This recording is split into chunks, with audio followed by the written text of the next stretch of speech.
बिस्मिल्लाहिर्रहमानिर्रहीम। शुरू अल्लाह के नाम से जो रहमान और रहीम है। इक़रा बिस्मि रब्बिकल्लज़ी खलक़। पढ़ो ए नबी अपने रब के नाम के साथ जिसने पैदा किया। खलक़ल इंसान मिन अलक़। जमे हुए खून के एक लोथड़े से इंसान की तख्लीक की। इक़रा व रब्बुकल अकरम। पढ़ो और तुम्हारा रब बड़ा करीम है। अल्लज़ी अल्लम बिल क़लम। जिसने कलम के जरिए से इल्म सिखाया। अल्लमल इंसान मा लम यअलम। इंसान को वो इल्म दिया जिसे वो न जानता था। अस्सलामुअलैकुम। बिस्मिल्लाहिर्रहमानिर्रहीम। हम अपनी जमात का आगाज़ अल्लाह पाक के बाबरकत नाम से करते हैं जो बहुत मेहरबान और नहायत रहम करने वाला है। यह आपकी 5वीं जमात है और इस वक्त उर्दू ज़बान का पीरियड है। हम लास्ट वीडियो में यूनिट नंबर 5 से आप बीती पढ़ चुके और यूनिट नंबर 6 से हमने सफ़रनामा, जिसका मौजू सफ़रनामा था, सफ़रनामे का तारुफ पढ़ा हमने। सफ़रनामे के बारे में मैंने बताया आपको और उसके बाद हमने सिंगापुर की सैर पढ़ा। आप बीती में मैंने आपको बता दिया था कि अपने ऊपर गुजरी हुई बात, अपने साथ हुआ हुआ वाक़या, अपने साथ हुआ हुआ मसला, हादसा, कहानी, ठीक है, ये सारी चीज़ें जो है वो आप बीती में शामिल होती हैं। तो सिंपल सा आप ये देख लीजिए कि आप बीती का मकसद है, अब आप बीती का मतलब है अपने ऊपर गुजरी हुई बात, जो आपके साथ हुआ वो आप जो हाल लिखेंगे तो वो आप बीती कहलाएगी। जिस तरह आपने अपना सबक पढ़ा था कूड़ेदान की आप बीती, तो कूड़ेदान ने आपने देखा होगा, उसमें पढ़ा आपने कि कूड़ेदान ने अपने बारे में बताया कि उस पर जो है वो क्या क्या गुजरती है, वो क्या क्या काम करता है, वो कहाँ कहाँ रहता है, उसका क्या मकसद है, वो आपसे क्या शिकायत कर रहा है, वो आपसे क्या दरख्वास्त कर रहा है। ये सारी बातें जो है उसमें बताई गई थी। कूड़ेदान अपने बारे में बता रहा था। इसी तरह से आपने भी जो है वो अगर फ़र्ज़ी तौर पे करना है तो किसी दरख्त के बारे में, जैसे आपने लिखी है दरख्त की आप बीती, तो दरख्त के बारे में, या अगर रियल में आपके साथ कोई मसला हुआ है, कोई बात हुई है, कोई वाक़या हुआ है आपके साथ, तो वो भी आप इसी तरह से लिख सकते हैं। इसके बाद हमने सफ़रनामा तारुफ करवाया था। सफ़रनामे का सफ़र जो है वो अरबी ज़बान का एक लफ्ज़ है जिसके मायने है मुसाफत या एक जगह से दूसरी जगह जाना, ठीक है। एक मकाम से दूसरे मकाम तक जाने के लिए जो हम सफ़र करते हैं उसे सफ़र कहेंगे। और नामा इसके साथ एक लफ्ज़ लगा दिया गया है, फ़ारसी ज़बान का लफ्ज़ है ये, जिससे एक मुरक्कब लफ्ज़ सफ़रनामा बन गया, ठीक है। और सफ़रनामे का मतलब है अपने किसी भी सफ़र का हाल जो है वो आप लिखें, वो सफ़रनामा कहलाता है। उसके बाद है सफ़रनामा में ही हमने यूनिट नंबर 6 का मौजू सफ़रनामा, इसी के तहत हमने एक सबक पढ़ा उसमें जो था सिंगापुर की सैर, ठीक है। मैंने बताया था सिंगापुर आइलैंड पर जो है वो एक कंट्री है, छोटी सी रियासत है, जिस मैंने बताया था कि मरी और इस्लामाबाद को मिला लें तो वो सिंगापुर बन जाता है, ठीक है। तो वहाँ एक लंदन से फैमिली आई हुई थी सिंगापुर की सैर के लिए। उन्होंने अपनी सैर का हाल लिखा, आपको बताया है, ठीक है, कि उन्होंने जो है वो सिंगापुर में क्या क्या देखा। ख़ास तौर पे उन्होंने कहा कि सिंगापुर जाने वाले सेंटोज़ा जजीरे पर ज़रूर जाते हैं। तो ज़ाहिर है सिंगापुर की जो उन्होंने ख़ास जो है वो तफरीही मकामात देखे, वो सब आपसे ज़िक्र किया, डिस्कस किया, ठीक है। अब हम पढ़ेंगे, सबसे पहले तो हम कवायद में जो है वो मुतरादिफ़ अल्फाज पढ़ लेंगे कि मुतरादिफ़ अल्फाज क्या होते हैं। आपका बुक का पेज नंबर होगा 137, उस पर देखिएगा, आपको बहुत सारे आपको मुतरादिफ़ अल्फाज दिए हुए हैं। आप खुद भी समझ गए होंगे कि मुतरादिफ़ अल्फाज क्या होते हैं। तो मुतरादिफ़ अल्फाज वो होते हैं जिनके मायने एक ही हो, ठीक है। मिसाल के तौर पर माल डॉलर, ठीक है, किस्मत नसीब, समर फल, गज़ब कहर, ठीक है। कुछ हम लिख भी लेते हैं, मैं आपको बताती हूँ बोर्ड पर कि ये देखिए मुतरादिफ़ अल्फाज हैं। कवायद में आप पढ़ रहे हैं, कवायद पहले भी मैं बार बार बताती रहती हूँ आपको कि कवायद जिस तरह से आप इंग्लिश में ग्रामर पढ़ते हैं, इसी तरह उर्दू में आप कवायद पढ़ते हैं अपनी ज़बान को बेहतर करने के लिए, उर्दू ज़बान को बेहतर करने के लिए। तो हम देखते हैं मुतरादिफ़ अल्फाज। अभी मैंने बताया आपको फल, समर, माल, दौलत, एक ही बात है, दोनों की मायनी एक ही है। ठीक है। इसी तरह कहर, थोड़े मुश्किल अल्फाज भी हम देख लेते हैं जो हम आम बोलचाल में यूज़ नहीं करते, लेकिन कहीं कहीं हमें ज़रूरत पड़ जाती है। गज़ब, अल्लाह का कहर, अल्लाह का गज़ब, अल्लाह के गज़ब से डरो, अल्लाह के कहर से डरो। ठीक है। नसीब,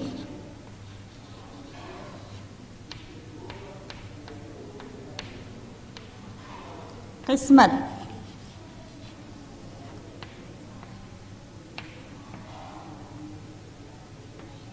कसरत,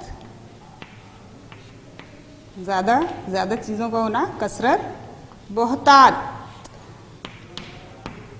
बहुत ज़्यादा तादाद में, बहुतात, बहुत से लफ्ज़ निकला है, बहुत, बहुतात, बहुत ज़्यादा। ठीक है। कसरत के भी मायने वही होते हैं। इसी तरह आप ले लीजिए सूरज,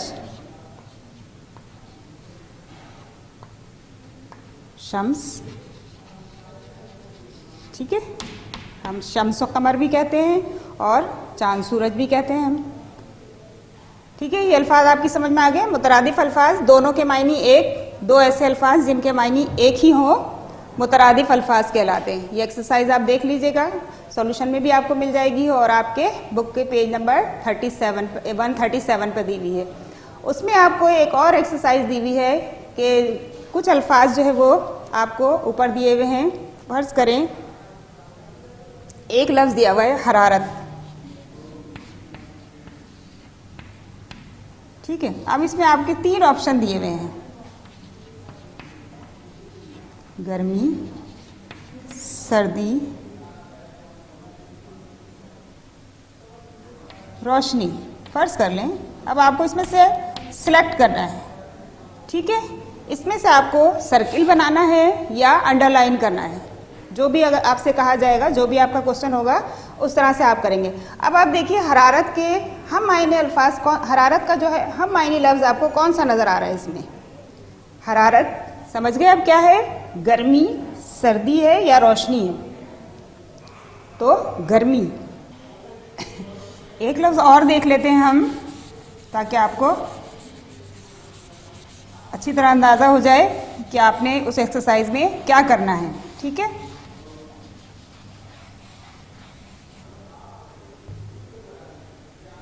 फर्ज करें अंधेरा लिखा है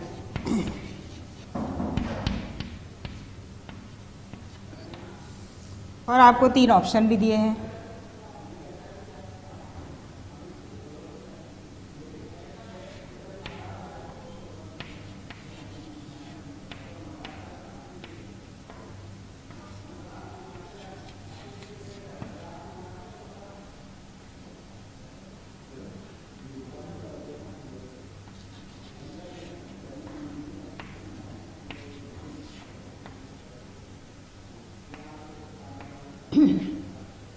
चलिए अंधेरा। अब उसके ऑप्शन आपको दिए हैं सफ़र, तारीकी और स्याही। तो आप क्या सिलेक्ट करेंगे? जिसके जो हम मायने होंगे हम उसको ही सिलेक्ट करेंगे। तारीकी, तारीकी भी रात के अंधेरे को कहते हैं। ठीक है। स्याही भी कहते हैं, लेकिन यह है कि तारीकी इसका सूटेबल लफ्ज़ है। तो ये आपकी समझ में आ गया होगा कि मुतरादिफ अल्फाज जो है वो क्या होते हैं और हम किस तरह से उसको मुंतखब करेंगे। अगर ऑप्शन में हमें दिए हुए हैं तो हम किस तरह से उसको मुंतखब करेंगे। आप देखेंगे जिसके मायने एक हो रहे हों, एक जैसे हो रहे हों, वो आप सिलेक्ट कर लेंगे। ठीक है। इस तरह से आपकी एक्सरसाइज कंप्लीट हो जाएगी। अब हम जो है वो आगे चलते हैं और इस यूनिट का हम दूसरा सबक देखते हैं, शहद की मक्खी का सफ़र। शहद की मक्खी के बारे में सबसे पहले मैं ये बोलूँगी कि अल्लाह पाक चाहता तो शहद ऐसे ही बना देता, ठीक है ना, शहद की नहरें बहा देता, लेकिन ऐसा नहीं किया उसने।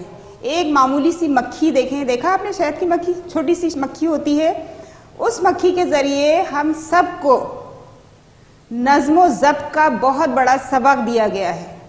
ठीक है। क्योंकि आपने देखा कि शहद की मक्खियाँ बड़ी मैनेजमेंट से, बड़े नज़्म व ज़ब्त से जो है वो इस काम को, शहद बनाने के अमल को जो है वो सरअंजाम देती हैं। सारी मक्खियाँ जो है वो अपने अपने काम जो है वो डिस्ट्रीब्यूट कर लेती हैं। कि हमें ये करना है, हमें ये करना है, हमें ये करना है। कोई एक शख्स जो है या कोई एक मक्खी जो है वो शहद बना नहीं सकती, ठीक है ना।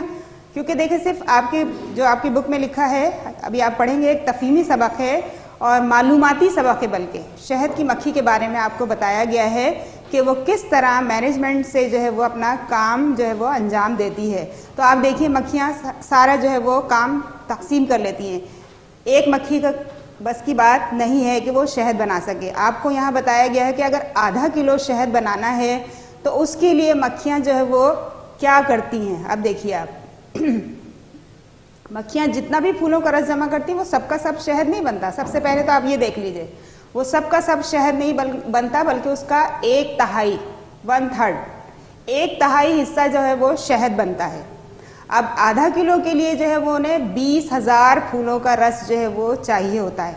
20,000, आप सोच लीजिए 20,000। और उनकी मेहनत देखिए आप कि वो 20,000 फूलों का रस जमा कैसे करती हैं। उसके लिए उन्हें 30,000 उड़ानें भरना पड़ती हैं। 30,000 मरतबा जो है वो फूलों तक जाती हैं और वापस आकर वो रस जो है वो अपने पास स्टोर करती हैं। तो अब आप देखिए कि 30,000 मरतबा जब वो जा और आ रही हैं, अगर यही फासला वो सीधे सीधे करेंगी, इख्तियार ये सफ़र सीधा सीधा करेंगी, इतना फासला वो तय करेंगी, तो ये हो जाएगा 50,000 मील, ठीक है। और बहुत होता है 50,000 मील। 20,000 फूलों का रस जमा करना और उसके लिए 30,000 मरतबा फूलों तक जाना और फिर वापस आना। ज़ाहिर है कितनी सी मक्खी है, ज़ाहिर कितना स्टोर करेगी अपने पास। तो एक फूल का रस चूसती है वो और फिर आकर अपने पास जो है वो स्टोर कर लेती है। तो इसी वजह से एक बड़े काम को अंजाम देने के लिए वो काम जो है वो डिस्ट्रीब्यूट कर लेते हैं आपस में, ठीक है। और काम भी बहुत अच्छा होता है, क्योंकि ज़ाहिर काम सबका जो है वो अलग अलग तकसीम किया हुआ है कि आपको ये करना है, आपको ये करना है, आपको ये करना है। तो बहुत अच्छी तरह जो है वो, और हर जो मक्खी अपने जिम्मेदारी से काम कर रही होती है। किस कदर देखें आप लगन, तवज्जो, मेहनत, संजीदगी से जो है वो 30,000 उड़ानें भरती है, जिसके ज़िम्मे ये काम हो जाता है कि उसे फूलों का रस ला के स्टोर करना है, जमा करना है। तो वो बड़ी जिम्मेदारी से, पूरी मेहनत से, लगन से, तवज्जो से जो है वो ये काम कर रही होती है और वो जमा कर देती हैं लाके, ठीक है ना। आप देख लीजिए 20,000 फूलों के रस के लिए 30,000 उड़ानें भरती हैं और उसका जो सफ़र होता है वो 50,000 मील होता है। अब रस जमा हो गया, रस जमा करने के बाद जो है वो उसका जो रस तो पहले पानी की तरह होता है, तो उसको क्या करती हैं वो अपने परों से, अपने परों को पंखे की तरह इस्तेमाल करके जो है वो पानी जो है वो भाप की तरह उड़ा देती हैं और उसमें एक रह जाता है मीठा और गाढ़ा रस। ज़ाहिर है जब पानी एक मीठी चीज़ है, फर्श पे भी गिरती है, तो आप देखें कि जब पानी भाप की तरह उड़ जाता है तो वो एक मीठी सी गाढ़ी सी चीज़ जो है वो रह जाती है। तो इसी तरह मक्खियाँ भी जो है वो अपने परों से जो है वो पंखे की तरह इस्तेमाल करते हुए अपने परों को, उस रस को, पानी को जो है वो उड़ा देती हैं और आपके पास, उनके पास सिर्फ एक मीठा और गाढ़ा रस बाकी रह जाता है। तो फिर वो क्या करती हैं, वो मक्खियाँ उस गाढ़े रस को जो है वो चूस लेती हैं। और अल्लाह पाक की कुदरत देखिए आप कि अल्लाह पाक ने उनके मुंह में ऐसे ग्लैंड्स, गदूद रखे हैं जिससे वो शहद बनाने का अमल हो जाता है। यानी कि उनके मुंह में जो ग्लैंड्स हैं, गदूद हैं, वो शहद बनाते हैं। जो उन्होंने रस चूस लिया है वो शहद बनाकर जो है फिर निकालती हैं अपने मुंह से। और फिर जो है ना छत्ता बनाने वाली मक्खियाँ अलग होती हैं, वो छत्ता बना लेती हैं और उस शहद को जो है वो बिल्कुल, छत्ता ऐसा होता है कि जैसे टिन पैक ग़िज़ा जो है आप पैक कर रहे होते हैं। छत्ते में जाकर ऐसा सेफ हो जाता है जैसे आप टिन पैक जो है वो ग़िज़ा जो है वो पैक कर रहे हैं, ठीक है। ग़िज़ा जो है आप इस्तेमाल करते हैं चीज़ें खाने पीने की, तो वो टिन पैक आप देख रहे होते हैं किस कदर सेफ होता है। तो बिल्कुल इसी तरह जो है वो शहद की मक्खियाँ शहद जो है वो छत्ते में जो है वो महफूज कर देती है। आप देखें कि किस कदर मुश्किल काम वो जो है कितनी आसानी से मिलजुल कर करती हैं। तो ये हमें जो है वो हमारे लिए बहुत बड़ा सबक है, सबके लिए, तमाम इंसानों के लिए, जितने भी हैं जानदार मखलूकों के लिए ये सबसे बड़ा सबक है मेरी नज़र में तो। मैं तो यही समझूंगी कि एक मामूली सी मक्खी जो है हमें ऐसा नज़्म ज़ब्त का सबक दे रही है कि अगर हम उसको फॉलो करें तो किसी काम में हम पीछे नहीं रहेंगे, ना हमारा कोई काम खराब होगा, ना हमारा कोई काम देर से होगा। ठीक है, तो हमें भी इसी तरह से नज़्म ज़ब्त का मुजाहरा करना चाहिए कि सब मिलजुल कर अपनी जिम्मेदारी को अच्छी तरह से जो है वो निभाएं। ठीक है, आप देख रहे हैं शहद की मक्खी का छत्ता किस तरह से होता है। ये देखें, बिल्कुल इसमें जो है वो जब वो शहद जमा कर देती हैं तो बिल्कुल महफूज हो जाता है। ठीक है, देख रहे हैं आप ये शहद की मक्खियाँ कितनी होती हैं, कैसी होती हैं, आपने खुद भी देखी होंगी, रियल में भी देखी होंगी, छोटी छोटी सी मक्खियाँ हैं। ठीक है, आप इस सबक को, इस मालूमाती सबक को अच्छी तरह से पढ़ेंगे। ठीक है, और मैं आपको जो है वो शहद बनाने का अमल आपसे पूछूंगी कि शहद जो है वो मक्खियाँ किस तरह बनाती हैं, तो आप इसको अपने अल्फाज में लिखेंगे, आप अपनी वर्डिंग में बताएंगे कि शहद की मक्खियाँ जो है वो किस कदर नज़्म ज़ब्त का मुजाहरा करते हुए शहद बनाने का अमल जो है वो सरअंजाम देती हैं। ठीक है, इसके बाद हम पढ़ेंगे नसर निगारी। नसर निगारी मैं आपको पहले भी बता चुकी हूँ कि नसर निगारी उसे कहते हैं जो ऐसी तहरीर जो नज़म की सूरत में ना हो। ठीक है, जो नज़म की सूरत में ना लिखी गई हो, जैसे मजमून लिखना, कहानी लिखना, वाक़या लिखना, पैराग्राफ लिखना और दरख्वास्त लिखना, ख़त लिखना, जितने भी जो आप जो है इस तरह के सबक की तरह जो लिखते हैं वो सब नसर निगारी कहलाती है। सफ़रनामा लिखना, आप बीती लिखना, ये सब जो है वो नसर निगारी होगी। तो आज आपको नसर निगारी में दिया गया है सफ़रनामा लिखना। ये देखिए, आपको लिखना है सफ़रनामा। मैंने आपको बताया था कि किसी भी मजमून को लिखने के लिए, जैसे हमने आप बीती लिखी और जो है वो एक कूड़ेदान की आप बीती आपने देखी, उसमें भी आपको पैराग्राफ नजर आए होंगे। दरख्त की आप बीती लिखने के लिए भी मैंने आपको बताया था कि 3 पैराग्राफ की ज़रूरत होती है किसी भी मजमून को लिखने के लिए। अभी तक हमने यही पढ़ा है कि किसी भी मजमून को लिखने के लिए 3 पैराग्राफ की ज़रूरत होती है। सबसे पहला तमहीद। तमहीद के मायने ही यही होते हैं किसी बात का आगाज़ करना, किसी मजमून का आगाज़ करना, किसी तहरीर का आगाज़ करना। ठीक है, जब हम किसी चीज़ का आगाज़ करते हैं तो उसका इंट्रोडक्शन देते हैं, पहले उसका तारुफ पेश करते हैं। तो इसी तरह से हम सफ़रनामे का भी स्टार्ट लेंगे। ठीक है, दूसरा हमारा था मतन। मतन कहते हैं आपकी जो है इबारत का मेन हिस्सा, आपके मजमून की असल इबारत, और वो क्या होती है? मतन, मैटर। ठीक है, कि आपका जो टॉपिक है, जो मकसद है आपका लिखने का, वो आप बयान कर रहे हैं। उसके बाद जो है आखिरी पैराग्राफ होता है इख्तिताम, जिसमें आप एंड करते हैं, जिसमें आप ये दरख्वास्त भी कर सकते हैं, अपनी जो है राय भी पेश कर सकते हैं, कोई दुआ भी दे सकते हैं। आपका टॉपिक जिस तरह से होगा आप उस तरह से उसका एंड करेंगे। ठीक है, तो ये 3 चीज़ें अभी तक हमने पढ़ी हैं कि किसी भी मजमून को लिखने के लिए जो है हमें 3 पैराग्राफ की ज़रूरत होती है। लेकिन हमें यहाँ सफ़रनामा लिखना है। अब हम सफ़रनामे को देखेंगे कि उसको हमें किस तरह से लिखना है। पैराग्राफ तो वैसे ही होंगे, लेकिन इसमें कुछ अल्फाज जो है वो चेंज हो जाएंगे, कुछ हमारे जो है वो तासुरात चेंज होंगे। सबसे पहले हम देखेंगे मुशाहिदात। हमने वहाँ क्या क्या देखा, वहाँ की वाक़ियात, वहाँ की ख़ास बातें। ठीक है, इसकी सारी तफसील हम उसमें लिख देंगे। लेकिन मेरा तो यही ख्याल है कि किसी भी उसको लिखने के लिए, मजमून को लिखने के लिए, भले वो सफ़रनामा हो, लेकिन हम थोड़ी सी तमहीद ज़रूर बांधेंगे, थोड़ा सा इंट्रोडक्शन ज़रूर देंगे। ठीक है, कि सफ़रनामा किसे कहते हैं। आप अपने किसी सफ़र का हाल बताएंगे कि आप कैसे सफ़र पर आपने तैयारी की, क्या क्या आपने जो है वो सामान जमा किया, किस तरह से गए, ट्रेन से गए, प्लेन से गए, ये सारा जो है वो आप इंट्रोडक्शन में ही दे देंगे, तमहीद बांधेंगे। उसके बाद ज़ाहिर है अब जब वहाँ पहुँचेंगे तो फिर हम ये चीज़ें देखेंगे, मुशाहिदात भी करेंगे, हम महसूसात भी होंगी हमें कि क्या क्या हमने वहाँ जाकर महसूस किया, मालूमात भी होंगी कि हमने क्या क्या मालूमात हासिल की, क्या पहले से हमें ये बातें मालूम थी या कुछ हमें नई बातें भी मालूम हुई हैं। ठीक है, वो भी हम इसमें लिखेंगे। उसके बाद आखिर में हम अपने तासुरात पेश करेंगे, क्या क्या आपने वहाँ देखा, क्या आपको अच्छा लगा, क्या सही लगा, क्या गलत लगा।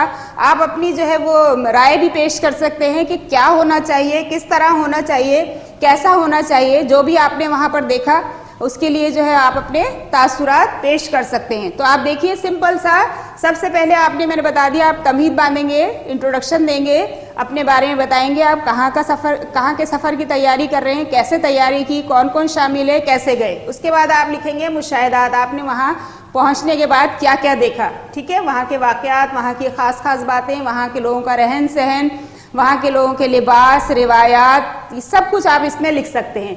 उसके बाद आप मालूमात लिखेंगे, ठीक है, कि वहाँ जाकर आपको क्या क्या मालूमात हुई। उसके बाद आपने क्या फ़ील किया वहाँ जाकर, बहुत अच्छा फ़ील किया। अगर वहाँ पर बहुत ज़्यादा हरियाली है, ग्रीनरी है, बहुत ज़्यादा खूबसूरती है, पेड़ पौधे हैं, फल हैं, तो आप वहाँ जाकर बहुत ज़्यादा खुश हुए, अच्छा महसूस किया, ठीक है। ऐसी जगहों पे पुरफिज़ा मकामात पर जाकर हम बहुत ज़्यादा अपने आप को अच्छा महसूस करते हैं। इसी तरह फिर आप अपने तासुरात भी दे सकते हैं कि इतना अगर पुरफिज़ा मकाम था तो उसकी जो है वो किस किस तरह से जो है वो हिफाजत करनी चाहिए वहाँ की, ठीक है। आप अपनी जो है वो राय पेश कर सकते हैं। इस तरह से ये इख्तिताम होगा। बात वही हो गई, सबसे पहले आप मुशाहिदात, आपने वहाँ क्या क्या देखा, फिर मालूमात यानी कि जो आपकी असल जो है वो मजमून की असल इबारत जो है आप उस पर आ गए, फिर आपने जो आपने महसूस किया वो लिखा आपने, और फिर आखिर में आकर आपके तासुरात जब आपको एंड करना है, ठीक है। ये आपका कंप्लीट हुआ यूनिट नंबर 6, यहाँ पर आपका कंप्लीट है सफ़रनामा, बिल्कुल लास्ट है आपका ये टॉपिक। अब हम आपको होमवर्क देंगे थोड़ा सा, ठीक है। पहले तो आप लिखेंगे अपने किसी भी सफ़र का हाल, मुख्तसरन लिखेंगे आप, बहुत ज़्यादा डिटेल में नहीं जाएंगे। जो आपने सिर्फ इन्हीं को फॉलो करते हुए, मुशाहिदात, मालूमात, ठीक है, एहसासात को फॉलो करते हुए आप लिखेंगे। उसके बाद मैं आपसे पूछूंगी शहद बनाने का अमल, ठीक है, शहद बनाने का अमल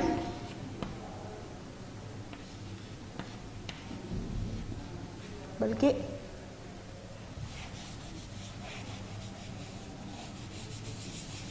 आप इस सबक को पढ़िए, बहुत मालूमाती सबक है, ठीक है। और इसके बाद आप लिखेंगे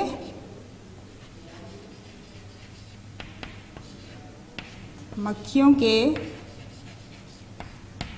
शहद बनाने के अमल को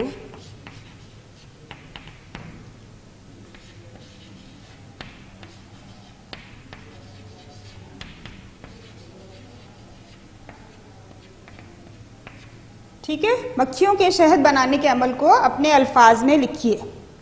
ये आपका होमवर्क है, आपका कंटेंट कंप्लीट है, ये वर्क कर लीजिएगा आपके सॉल्यूशन से। उम्मीद है सब कुछ आपको बहुत अच्छी तरह से समझ में आया होगा। हम एक रिव्यू जो है वीडियो भी करेंगे जिसमें आपको सारा रिवीजन करवा दिया जाएगा ताकि आपको और अच्छी तरह से समझ में आ सके। अल्लाह हाफिज़।